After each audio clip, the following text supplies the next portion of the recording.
A really common question is how much anxiety is helpful? When is anxiety functional and when does it start to become unhealthy? The first thing to understand is that anxiety itself is not a bad thing. We find that people who don't have any anxiety often don't learn as quickly, don't adapt as fast, and have a little bit less humility. So anxiety itself is not a bad thing, and in an always-on world where there's a lot of uncertainty, anxiety is actually about managing uncertainty and risk. If somebody's anxious about a function or a meeting, they might be thinking, what if I forget somebody's name? What if I'm not wearing the right thing? What if I don't know where to go? In a world that has a lot of uncertainty in it, having some anxiety is actually a really helpful kind of quality. And often we find that people start to have an always-on kind of mentality. So whether they're in the playground or whether they're checking their phone or whether they're in a board meeting, they are over-processing. They're putting way too much thought into the situation or too much worry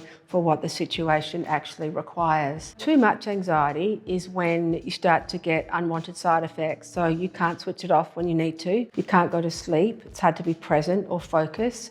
And often it starts to have physical or physiological effects, such as things like headaches and shoulder soreness and those sorts of things. When we talk about high performance, what is the absolute best level of anxiety or worry to have with you? Ideally, we want people to be able to go up or down a gear as the situation requires. You don't want to put more energy into something than the situation requires, because our energy and our focus is finite. And so if we're pouring a lot of energy into something that really doesn't need it, for example, because we can't change the situation, then that's usually not a good use of time or focus point. So high performance anxiety and high functioning anxiety is usually the ability to go up a gear when you need to, just before you give a talk or a speech, just before you go into a negotiation, just before you have a difficult conversation, to be able to get a level of focus that allows you to really be present, be switched on, think about all the scenarios.